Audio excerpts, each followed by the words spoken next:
Sobat Maestro, sesaat lagi kita akan bersama-sama mengikuti ibadah minggu bersama Gereja Isa Al-Masih Jemaat Maleer. Selamat mendengarkan.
hati pikiran kami Tuhan, supaya ketika kami datang mendekat kepada Tuhan, Kami siap diisi oleh firman-Mu, dan kami siap merenungkan firman-Mu, dan biarlah firman-Mu bekerja dalam hati pikiran kami, mengubah hidup kami, sehingga kami rindu melakukan apa yang Tuhan katakan kepada setiap kami.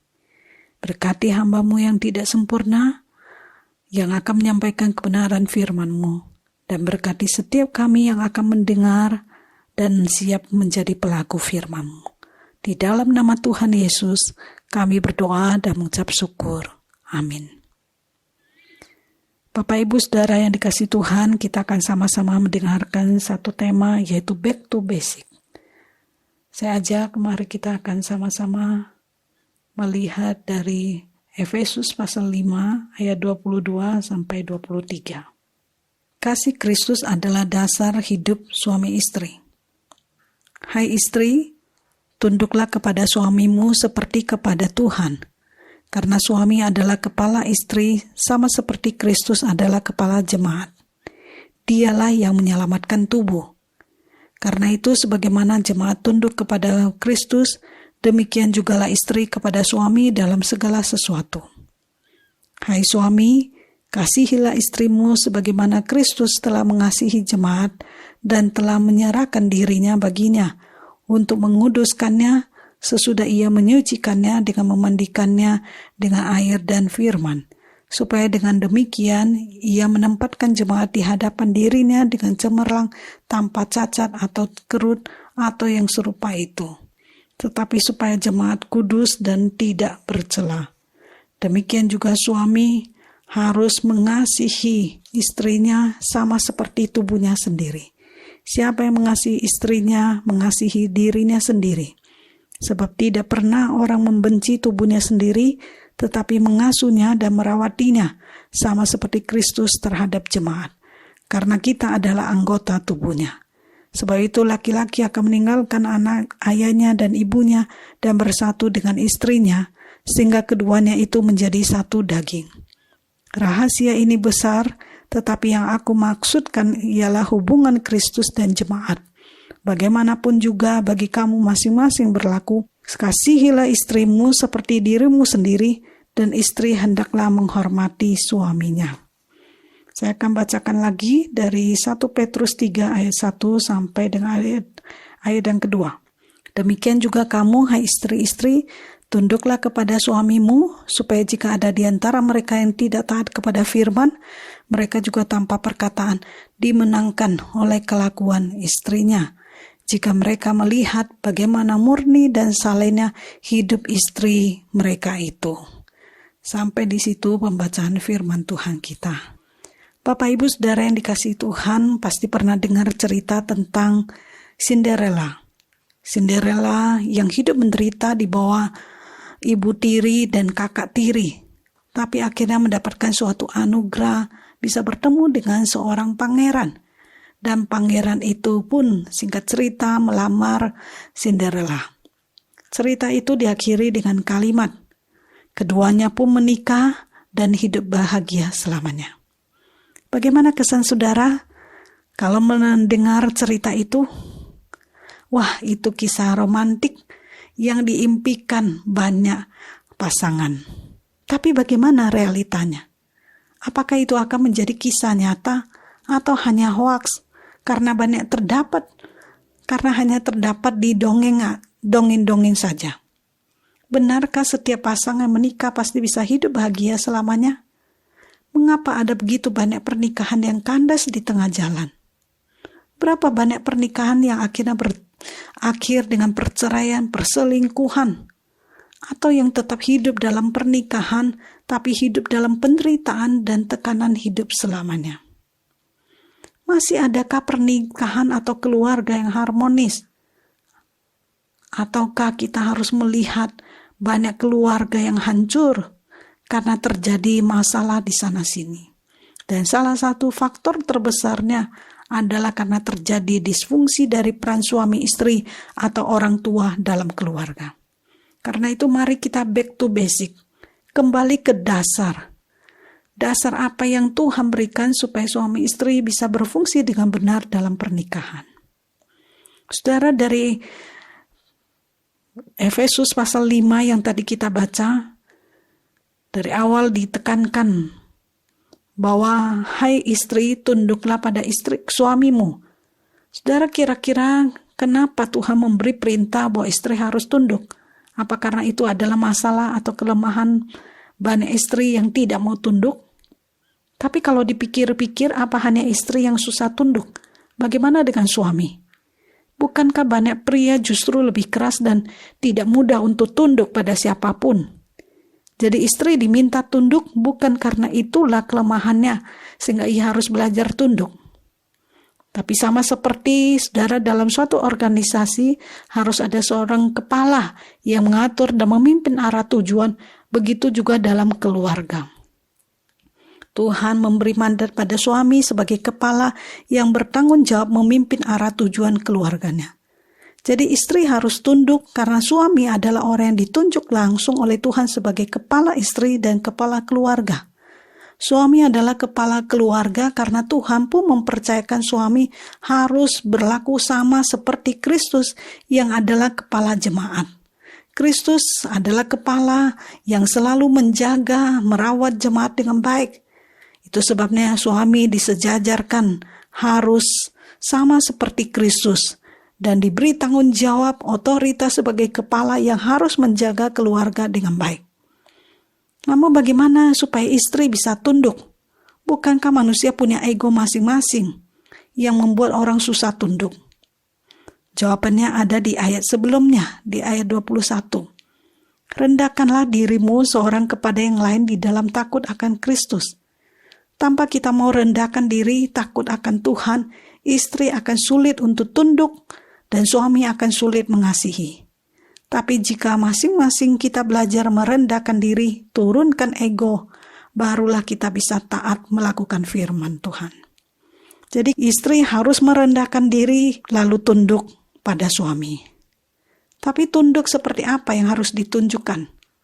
Apakah tunduk berarti tidak boleh berpendapat dan harus selalu bersikap selalu di bawah sebagai bawahan dan hanya melakukan apapun yang diperintahkan? Tidak. Tunduk tidak berarti tidak berpendapat atau kehilangan keunikan diri. Bukankah istri adalah penolong? Sehingga istri boleh dan seharusnya menolong suami dalam banyak hal, termasuk menolong suami dalam mengambil keputusan. Jadi istri tetap boleh memberi pendapat, tapi yang penting istri menyerahkan keputusan akhir pada suami. Apapun keputusan yang dibuat suami, istri harus belajar menghargai dan tunduk. Tapi jika istri tidak mau tunduk atau lebih sering bersikap melawan, itu berarti istri sedang melawan otoritas Tuhan. Tapi masalahnya, apakah istri harus tunduk dalam segala hal? Bagaimana jika suami minta istri lakukan sesuatu yang bertentangan dengan kebenaran, seperti mencuri atau berbohong? Perintah Tuhan adalah, hai istri, tunduklah kepada suamimu seperti kepada Tuhan. Seperti kepada Tuhan, berarti seperti kita taat dan tunduk pada Tuhan. Berarti dalam ranah kebenaran Tuhan. Jadi istri harus tunduk dalam batasan sejauh itu tidak keluar dari jalur Tuhan. Lalu bagaimana jika suami tidak percaya atau tidak taat firman? Apakah istri perlu tunduk? 1 Petrus 3 ayat 1 tadi menekankan, hai istri-istri, tunduklah kepada suamimu, supaya jika ada di antara mereka yang tidak taat kepada firman, mereka juga tanpa perkataan dimenangkan oleh kelakuan istrinya. Jadi firman Tuhan menegaskan sekalipun ada suaminya yang tidak taat Tuhan atau belum percaya Tuhan, perintah Tuhan tetap sama untuk istri, yaitu tunduk pada suami. Mengapa demikian? Karena justru jika istri bisa tetap tunduk dan menjaga tutur laku dan perilaku dengan baik, justru itu membuka peluang istri bisa menjadi saksi dan bisa memenangkan suami. Semua wanita ingin terlihat cantik dan menawan, itu baik. Tapi Tuhan menekankan bahwa yang terlebih penting adalah dandanan hati dan perilaku lebih indah daripada dandanan tubuh. Istri ingin terlihat cantik dari penampilannya, itu baik. Tapi terlebih baik jika memiliki inner beauty, kecantikan dari dalam. Karena kecantikan dari dalam, inner beauty, lebih berharga dan berdampak daripada apapun. Saudara, ada seorang suami yang tidak percaya pada Tuhan. Dan dia seringkali marah dengan istrinya karena suatu kesalahan yang dilakukan istri. Sang suami pernah mengurung istri di gudang dan tidak memberinya makan selama sehari. Sore hari pun ia dibebaskan. Lalu bagaimana respon istri? Apakah ia keluar lalu marah-marah dan cuekin keluarga? Sang istri ini mandi, bersihkan diri, lalu segera ke dapur menyiapkan makanan untuk suami dan anaknya. Suami heran, kenapa istri masih bisa melayaninya? Berulang kali hal itu terjadi. Walau istri sudah disakiti, dilukai, tapi ia tetap bisa melayani suaminya dengan baik.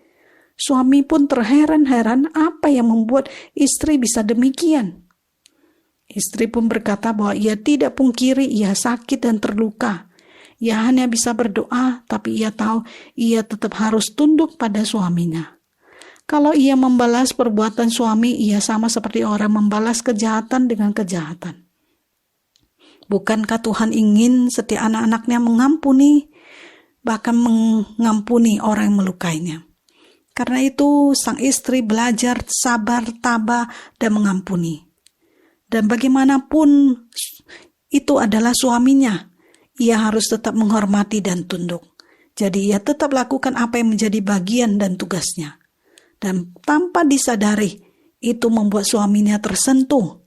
Sehingga akhirnya suaminya mau percaya Yesus karena dimenangkan oleh kelakuan istrinya.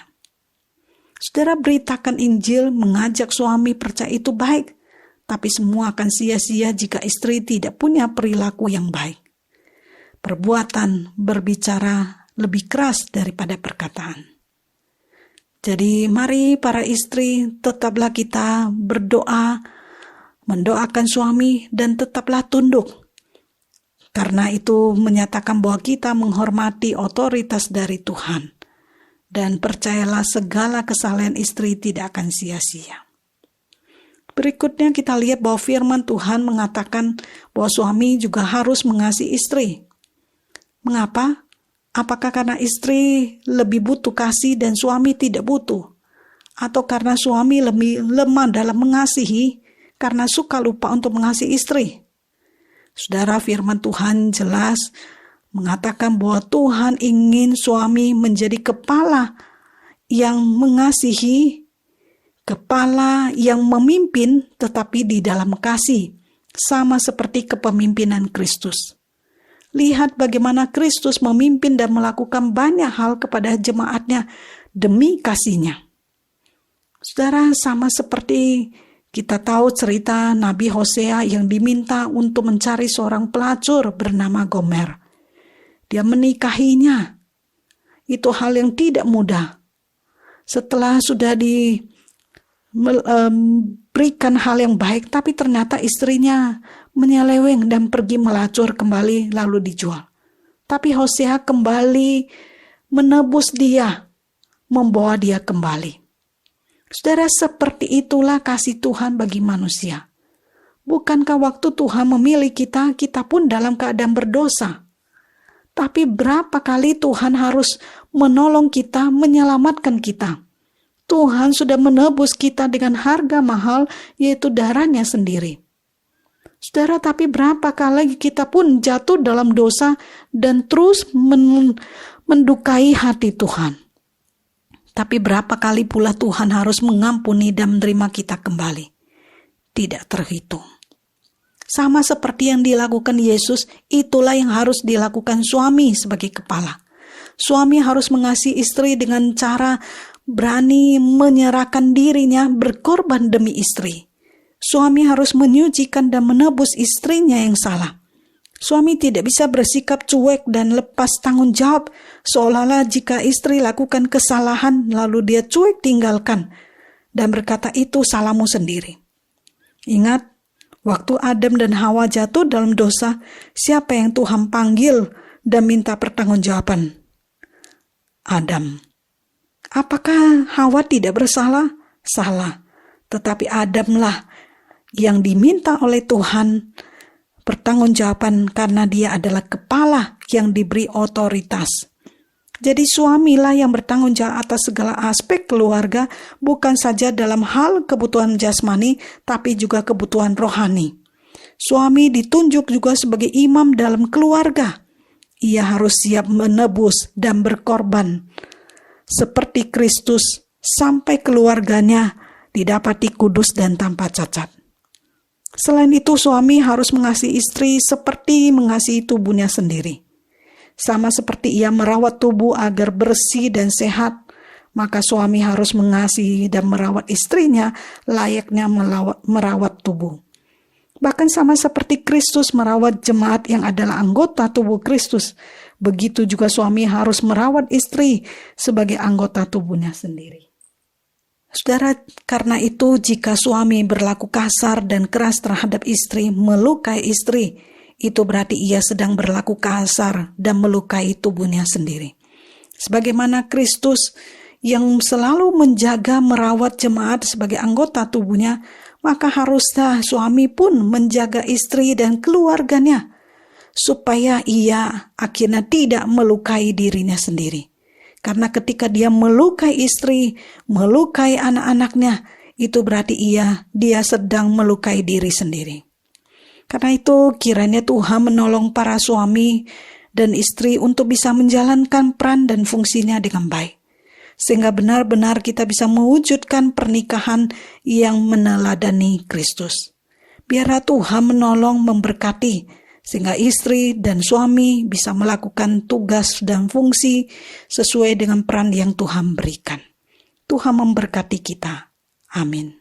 Terima kasih Tuhan untuk firman-Mu, sekali lagi mengingatkan kami, supaya para istri mengingat bahwa apapun yang terjadi, kami harus belajar menghormati suami yang Tuhan tempatkan, suami yang diberi otoritas dari Tuhan sebagai kepala dalam keluarga. Karena itu ajar para istri untuk belajar tunduk menghormati suami dan belajar mendukung mereka. Mari Tuhan juga berkati menolong para suami supaya mereka juga bisa belajar bertanggung jawab sebagai kepala yang mengayomi, merawat, bahkan harus rela menebus, mengorbankan diri bagi keluarganya. Supaya suami benar-benar sebagai kepala yang meneladani Kristus yang rela berkorban bagi jemaatnya. Mari Tuhan mampukan, Tuhan yang akan tolong. Roh Kuduslah yang bekerja dalam pernikahan setiap anak-anak Tuhan. Terima kasih Tuhan. Di dalam nama Tuhan Yesus kami berdoa dan mengucap syukur. Amin. Demikian Bapak Ibu Saudara ibadah kita hari ini. Kami tetap mengundang sidang jemaat untuk dapat mengikuti ibadah online, baik melalui Radio Maestro 92,5 FM setiap hari Minggu pukul 12:15 atau melalui channel GIA Maleer di youtube.com setiap hari Minggu pukul 9.30. Bagi sidang jemaat yang membutuhkan dukungan doa, dapat mengirimkan beban doa melalui SMS atau WA di nomor 0821 1965 9019. Happy Sunday and God bless you. Sobat Maestro, Anda baru saja mendengarkan ibadah minggu bersama Gereja Isa Almasih Jemaat Maleer. Terima kasih atas kebersamaan Anda. Selamat hari Minggu dan Tuhan memberkati.